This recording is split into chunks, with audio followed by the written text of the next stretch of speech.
Isn't it amazing how medical treatments evolve? We've gone from really major surgeries to these incredibly intricate procedures done through tiny little punctures. It really is. And for us, it's all about getting smart fast on these shifts, right? Exactly. So today we're diving into one of those fascinating transformations, how we treat bulges in the main blood vessel in your belly and legs using a technique called endovascular repair. Yep. And we've got a fantastic source to guide us. Chapters from Rutherford's Vascular Surgery and Endovascular Therapy, 10th edition. The gold standard. Pretty much. Think of this as your express route to understanding a real game changer in managing a serious health issue. Okay, let's get grounded first. An aortoiliac aneurysm, for anyone listening who isn't a doctor, what exactly are we talking about? Good question. So imagine the main pipe carrying blood from your heart down through your abdomen. That's the aorta, Right. where it splits to go into your legs. Those are the iliac arteries. An aortoiliac aneurysm is basically a weak spot on that main pipe in the belly or upper leg area that balloons out. Like a weak patch on a tire? Kind of like that. Yeah, if it gets too big, it could burst, Hmm. which is very dangerous. Life-threatening, really. Definitely sounds serious. So our mission today is to pull out the most crucial information about this endovascular approach, EVAR. Right. We want to understand its history, how it actually works to fix that bulge. What the pros and cons are compared to the traditional open surgery or even just medical management. And importantly, what potential complications or hiccups can happen along the way. Ready to jump in? Let's do it. What's fascinating right off the bat is how this all started. The very first time a stent-like device was used wasn't even for an aneurysm, was it? No, it wasn't. Back Oh. in 1985, it was actually used for iliac artery stenosis, a narrowing, not a bulge. But just a couple years later, things shifted. They did. By March 87, they were using a similar idea for a pseudoaneurysm, a false bulge, in the chest aorta caused by trauma. Okay, but the real turning point, the EVAR revolution, as they call it, that was later. That was 1991. Juan Parodi published his experience using these stent-anchored Dacron grafts delivered through the leg arteries, specifically for abdominal aortic aneurysms. That was the big moment. That was the moment everything really changed for treating AAAs. So what did those first grafts actually look like? Were they complex? Not really, not compared to now. Imagine a simple fabric tube, like Dacron, with a balloon expandable stent sewn onto each end. Okay. These stents would expand and grip the artery wall above and below the aneurysm, holding the tube in place. But that sounds like it would only work if you had enough healthy artery at both ends, right? Exactly. You needed good seal zones, as we call them. That was a limitation. So what if the aneurysm went further down near where the aorta splits? Well, people got creative. Yusuf and colleagues developed a strategy using an aortouniiliac graft. Meaning it only went down one leg. Right. It went down one iliac artery. Then they'd perform a femoral bypass, basically a small tube connecting the leg arteries to get blood to the other leg, and they'd block off the contralateral or opposite iliac artery. Sounds a bit more involved. It was, but it worked for those trickier anatomies. Then, in '93, came the unibody bifurcated stent, a single Y-shaped piece. Ah, getting closer to what we see now. Yes, but what really took off soon after was the modular bifurcated design. 2 or more pieces connected inside the body. Why was that better? More flexible? Much more flexible for fitting individual patient anatomy. And interestingly, these bifurcated designs, both unibody and modular, seem to have fewer early and late endoleaks compared to the simple tube grafts. Okay, so the technology's improving fast. When did regulators get on board? Europe approved the first abdominal aortic stent grafts in 1996, and the U.S. followed with FDA approval in 1999. But you mentioned those early devices had some growing pains. Definitely. The textbook highlights a couple from that era. Yeah. The Guidant Ancure, approved September '99. What were its issues? Well, it was basically a Dacron graft supported only at the fixation points, top and bottom. They had problems with the delivery system, hook fractures. The little bits that hold it in place? Exactly. And because the limbs going into the iliacs weren't supported by stents along their length, there was a high rate of narrowing or blockage developing there. Okay, not ideal. What about the other one mentioned, the Medtronic Aneurax? Also approved September '99. It was initially liked because it was relatively easy to deploy, but had a higher rate of migration shifting downwards after placement. They tried modifications, but eventually it was discontinued. And it wasn't just the structure, right? The fabric itself caused problems. Yes. Early grafts could sometimes weep fluid through the fabric that's a type 4 endoleak. Plus, the metal stents could sometimes rub and cause fabric tears, leading to type 3 leaks. Ouch. Yeah, that led to suturing the stents to the fabric, and porosity was an issue. The first core excluder graft, for example, was known for type 4 leaks. They had to develop a low-porosity fabric to improve how well the aneurysm sac shrank. So all those early failures really drove innovation, didn't they? Absolutely. They led to improvements across the board. Graft materials, delivery systems, stent design, how the stent was attached to the graft, everything got better. Which brings us to modern stent grafts. What's the standard design now? Today, the standard is a bifurcated or Y-shaped graft, and most are modular, allowing for that anatomical flexibility we talked about. And there are several options available. Yep, currently 7 FDA-approved endografts for infrarenal AAAs in the U.S. You've got the Gore Excluder, Terumo Trio, Cook Zenith, Medtronic Endurant, the Endurant AUI, Endologix Alto, and Endologix AFX2. Wow, quite a list. And any key differences jump out? Well, most use suprarenal fixation stents extending above the aneurysm to prevent migration and type I leaks. Okay. The AFX device is interesting. It uses passive fixation resting on the aortic bifurcation. Seal zone requirements are typically 10 millimeter, but the Endurant thirds can go down to 4 millimeter if used with Healy FX endo anchors. Anchors, like little screws. Essentially, yeah, securing the graft to the aortic wall. The Gore Excluder C3 system allows for repositioning during deployment, which is handy. I bet. The Endurant AUI is the only current FDA-approved aortoiliac device. There's even a device, the Zenith Reno, specifically for fixing problems with the previous EVAR's proximal seal. And the newest are the Alto and Trio, with further design tweaks. Constant refinement. Now, how about actually getting the graft in place? The technique itself has become less invasive too, right? Percutaneous access? Exactly. That's been a huge step. As the delivery systems got smaller, surgeons could often avoid making surgical incisions in the groin. Just punctures. Just punctures. They use vascular closure devices to seal the artery afterwards. This reduces morbidity, recovery time. It's a big win when possible. And the main device for that is the Perclose ProGlide. How does that work? Think of it as delivering tiny pre-tied stitches to close the hole in the artery. 1 or 2 sets of sutures, depending on the hole size. They often place them before inserting the large graft delivery system, the pre-close technique. It's very popular because it can handle a good range of artery sizes needed for EVAR. Are there times when this percutaneous approach isn't suitable? Yeah, the main issues are very small access arteries or a lot of calcification, especially on the front wall of the artery where they need to puncture. So imaging beforehand is key. And using ultrasound guidance during the access itself is crucial for success and safety with the percutaneous method. And it works well most of the time. Very well. Success rates are around 94%, with only about 1.6% needing conversion to open surgery due to access issues. When the anatomy fits, it means fewer complications and shorter hospital stays. Okay, so EVAR is clearly less invasive up front, but how does it stack up against the traditional open surgical repair in the bigger picture? Let's get into those big randomized trials. Right, this is where it gets really interesting, comparing outcomes. Let's start with the perioperative period, right around the time of the surgery. What did those initial comparisons show? EVAR1. EVAR1, done in the UK, was large over 1,000 patients. It showed a clear reduction in 30-day mortality with EVAR, 1.7% versus 4.7% for open repair. That's significant. It is. But the EVAR group needed more secondary interventions later on 9.8% versus 5.8%. Okay, a trade-off. What about other trials? DREAM. The DREAM trial, multi-center, also found lower operative mortality with the EVAR 1.2% versus 4.6% and fewer major complications combined. And the OVER trial in the U.S. Similar story for perioperative mortality. 0.5% for EVAR versus 3.0% for open repair in VA patients. Though, by 2 years, there was no significant difference in overall survival. But one trial, ACE, didn't find a difference. Right. The ACE trial looked at lower-risk patients and found no statistical difference in hospital mortality or complications right after surgery, or even at 3 years follow-up. So generally, EVAR seems safer initially, especially in higher-risk patients. But what about the long run? That's the critical question, isn't it? Always. And long-term data paints a more complex picture. While those trials showed the early benefits, It gets murky later. it can. OVER showed the early advantage held, but survival was similar beyond 3 years. The EVAR-1 trial's 15-year follow-up was eye-opening. How so?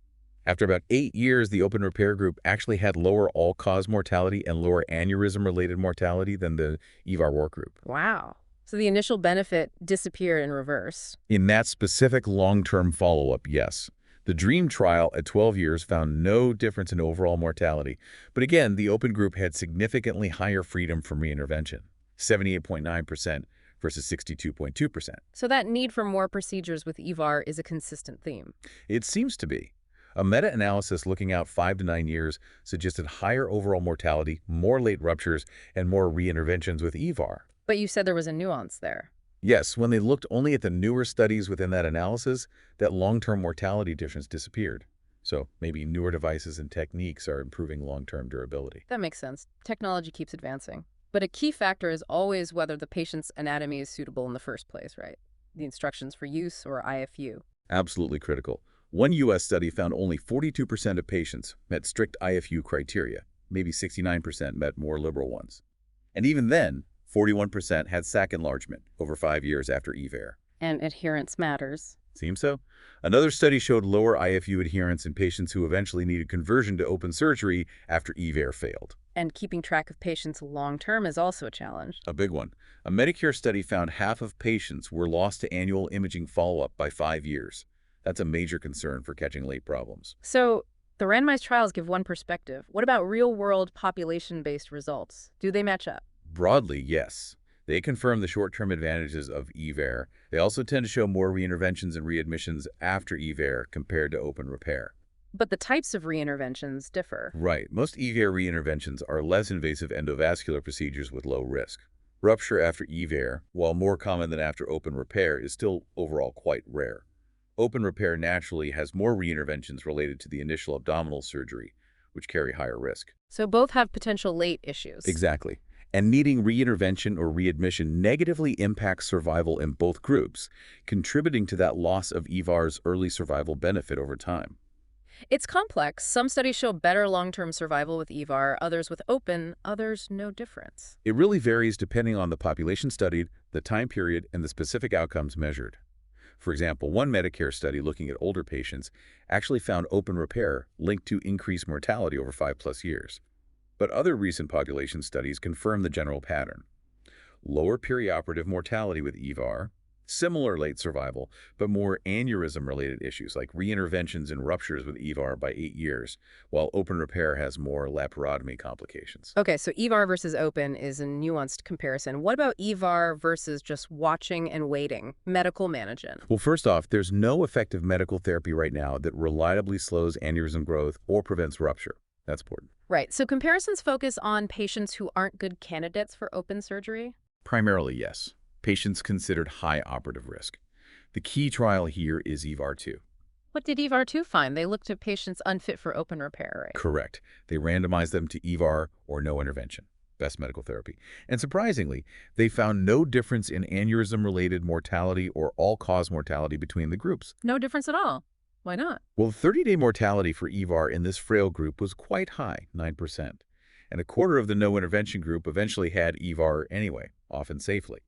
Even long-term follow-up showed lower aneurysm-related death with EVAR, but no difference in overall life expectancy. So for really high-risk patients, the risk of dying from other things might outweigh the potential benefit of fixing the aneurysm with EVAR. That seems to be the main message from EVAR-2. They might die with their aneurysm rather than from it.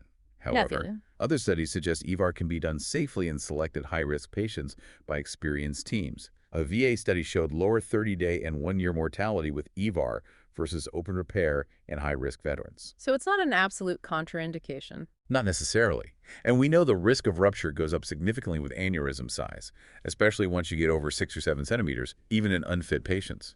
So the decision for high-risk patients is very individual. Extremely. It requires a deep discussion about the patient's overall health, life expectancy, aneurysm size, and tolerance for risk. EVAR might be safe, but not always offer a survival benefit in this group. Okay, let's shift to the most dramatic scenario, a ruptured AAA. How does EVAR fare in that emergency setting? This is tough. 3 big randomized trials improve. AJAX, ECAR directly compared EVAR to open repair for rupture. And the verdict? None of them conclusively showed a mortality benefit for EVAR. Really? Why not? Any criticisms? Yeah, IMPROVE had a lot of patients crossing over between groups. AJAX and ECAR were criticized for being relatively small and potentially excluding the highest risk patients. IMPROVE did note, though, that EVAR mortality seemed much lower if done under local versus general anesthesia. Interesting. But other evidence points towards EVAR being beneficial. Yes. Meta-analyses combining data from various studies do suggest improved mortality rates, with EVAR for ruptured AAA, both in hemodynamically stable and unstable patients. And registry data. Reviews of large surgical registries from multiple countries also tend to show a mortality benefit for EVAR over open repair in the rupture setting. So where do the guidelines stand now? Current SVS guidelines actually recommend EVAR as the preferred initial treatment for ruptured AAA patients if their anatomy is suitable for the device. Okay, so EVAR is an option, even recommended, if feasible. Now let's dive into the potential complications of EVAR itself. Endoleaks are the big one everyone talks about. You mentioned 5 types. That's right. An endoleak is just persistent blood flow into the aneurysm sac outside the graft. It means the sac isn't fully excluded. The type tells you where the blood is coming from. Let's break them down. Type I. Type I is a leak at the attachment sites, either the top end IA or the bottom end IB. It's basically an incomplete seal. How do you fix that? If caught intraoperatively, maybe extend the graft, use a balloon to push against the wall, add bare metal stents for more force, sometimes use snorkels or staples. If it's found later, often due to migration or the aorta widening, proximal extension is common. Persistent ones might need embolization with coils or glue, or even conversion to a more complex graft or open surgery. Sounds like you need to fix type I leaks. Generally, yes. They pressurize the sac directly and carry a higher risk of rupture if left untreated. Distal type IB leaks often involve extending the graft into the external iliac and potentially blocking the internal iliac unless you use a branch device. Okay. Type 2, that's the common one, right? Very common, seen in 10–20% of post-op scans. It's retrograde flow from side branches like lumbar arteries or the IMA back into the sac. Like little side roads feeding the bulge. Exactly. The good news is they're usually benign. Most resolve spontaneously within 6–12 months. Rupture risk is low. So you don't always treat them. We typically only intervene if the aneurysm sac starts enlarging. Treatment involves blocking those feeding vessels' embolization via various routes, or sometimes ligation. Got it. Type 3. Type 3 is a problem with the graft itself, either fabric tears or leaks between modular components that are separated. Much rarer now, maybe 0–1.5%. And the fix? Usually relining the graft with another spent graft component inside to bridge the defect. Type 4, the leaky fabric one. Yeah, graft porosity, much less common with modern low-porosity fabrics. Usually seen early, resolves on its own as the pores thrombose. Typically no treatment needed. And the mysterious type V endotension. Right. The sac keeps enlarging, pressure seems high, but you can't actually see a leak on imaging. What causes it? Theories include an undetectable microleak or pressure transmission through the graft fabric or thrombus. It's diagnosed by continued sac growth without a visible leak. Treatment. First, try relining or extending the graft. If that fails and the sac keeps growing, operative explant might be the only option. Detecting these leaks sounds crucial for follow-up. What's the best method? Contrast-enhanced CT is still the gold standard. Different timing phases help identify the leak type. Arteriography can be used if CT is negative, but suspicion remains high. What about ultrasound or MRI? MRI is an option, but less used due to cost and potential issues in kidney patients. Duplex ultrasound is great. No radiation, no contrast, but its sensitivity for detecting all leaks can be variable. However, some recent data suggest it might be sufficient for surveillance if the first post-op CT is clean, especially for ruling out significant leaks like type I or 3. Okay, beyond endoleaks, what else can go wrong? Migration. Yes, the graft shifting, usually downwards. This leads to loss of that proximal seal and a type IA endoleak. What causes it? Factors include the initial neck anatomy diameter, length, angulation. Also, post-procedure changes like the neck dilating or the sac shrinking can contribute. How do you prevent it? Adhering to the IFU for neck length, usually 10–15 millimeter, avoiding severely angled necks. Newer grafts have active fixation like barbs or hooks. Some devices like AFX use passive fixation. For challenging necks, fenestrated grafts or endo-anchors might be options. Graft limb occlusion blockage in the legs. Happens in about 3–7% of cases, often within the first 6 months, but can occur later.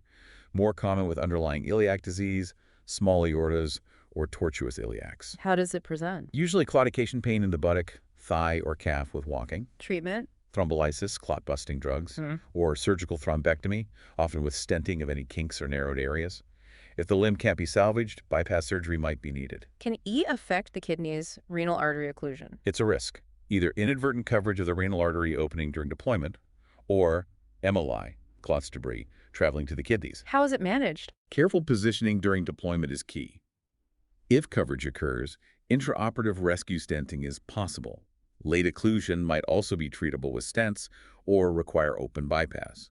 Suprarenal fixation itself doesn't consistently decrease renal function long-term, but neck thrombus combined with suprarenal fixation might increase embolic risk. Neck dilatation, the aorta widening at the seal zone over time. Yes, it can happen even after EVAR, potentially leading to migration or a type I leak. Predictors include large initial aneurysm in neck size and thrombus in the neck. Interestingly, it seems to happen similarly after open repair too, suggesting it might just be disease progression. Graft infection rare but serious. Very real, 0.7%, but devastating. Treatment usually requires complete removal of the infected endograft and reconstruction, often with antibiotic-soaked grafts or bypasses. Mortality is high, especially with conservative management. Staphylococcus and streptococcus are common culprits. Pelvic ischemia, reduced blood flow to the pelvis. Can happen, especially if one or both internal iliac arteries are intentionally occluded to treat iliac aneurysms or achieve a seal. Symptoms include buttock claudication, necrosis, spinal cord issues, rare, bowel ischemia, rare, erectile dysfunction. How common is buttock claudication after internal iliac occlusion? Quite common initially, maybe 50–60%, especially if bilateral occlusion is needed, but it often improves significantly over time. Techniques like preserving one internal iliac or using iliac branch devices help minimize this. And stent graft fatigue. Can the device itself break down? Yes, the constant stress can cause fractures of stent struts or barbs. Nitinol, the common material now, is flexible but not immune. Manufacturing improvements have helped. Many fractures are asymptomatic, but if they cause migration or endoleak, they need intervention. Wow, quite a list of potential issues. It really underscores the need for follow-up, doesn't it? Absolutely critical. Lifelong surveillance is mandatory for EVAR success. You need to catch endoleaks, migration, sac changes, device integrity issues early. How is that follow-up typically done? CT scans, ultrasound. Historically, frequent CT scans were standard, based on initial trial protocols. But concerns about radiation and contrast led to exploring alternatives. Ultrasound avoid those issues, but as we said, sensitivity can vary. So what do current guidelines recommend?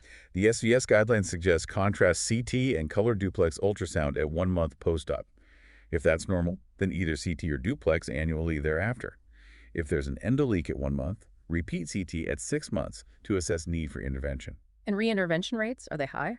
Older data showed rates around 4 per 100 person years, but that was with older devices. Long-term studies with newer grafts like the Zenith show better durability, but reinterventions still occur maybe 25–30% by 10–14 years. Most are minor endovascular procedures, but they do impact long-term costs and potentially survival. Let's touch briefly on more complex EVAR fixing aneurysms near the kidney arteries, the juxtarenal aorta. Right. For short necks, sometimes partial renal artery coverage with stenting, encroachment, or parallel grafts, snorkels running alongside the main body into the renals can be used. Results are okay with those techniques. Generally good technical success and patency rates reported in case series, though endoleak rates might be slightly higher. And the other option is fenestrated grafts. Exactly. Custom-made grafts like the Zenith Fenestrated, approved 2012, have holes or scallops precisely positioned for the renal arteries and SMA. How do they perform?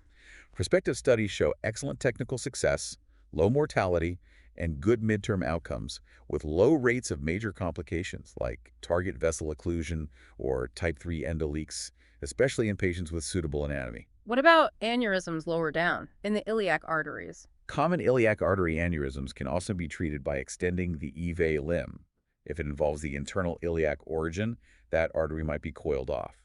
To preserve pelvic flow, sometimes an external to internal iliac bypass is done first, or increasingly an iliac branch device is used. Like the Gore Excluder IBE? Yes, approved in 2016. It's designed specifically to seal in the common iliac while maintaining flow into the internal iliac via a side branch. Studies show high technical success and patency and low rates of buttock claudication. And isolated internal iliac aneurysms. Usually managed by coil plug occlusion and covering the origin. Iliac branch devices might be an option too, or other complex hybrid techniques. Okay, one last crucial piece, cost. Is EVAR cheaper or more expensive than open surgery? It's complicated.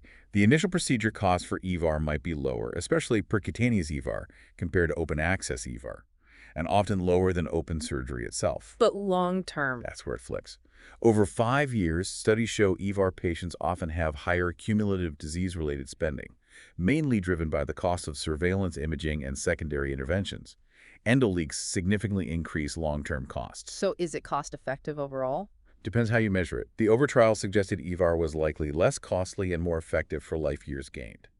Other models suggest EVAR is cost-effective compared to open repair for ruptured aneurysms, offering better quality-adjusted life years, QAOIs, for potentially lower overall cost. It's an ongoing debate. So wrapping this all up, it's been an incredibly detailed look. What are the key takeaways from this deep dive into EVAR? Well, I think it's clear EVAR has been a huge success story.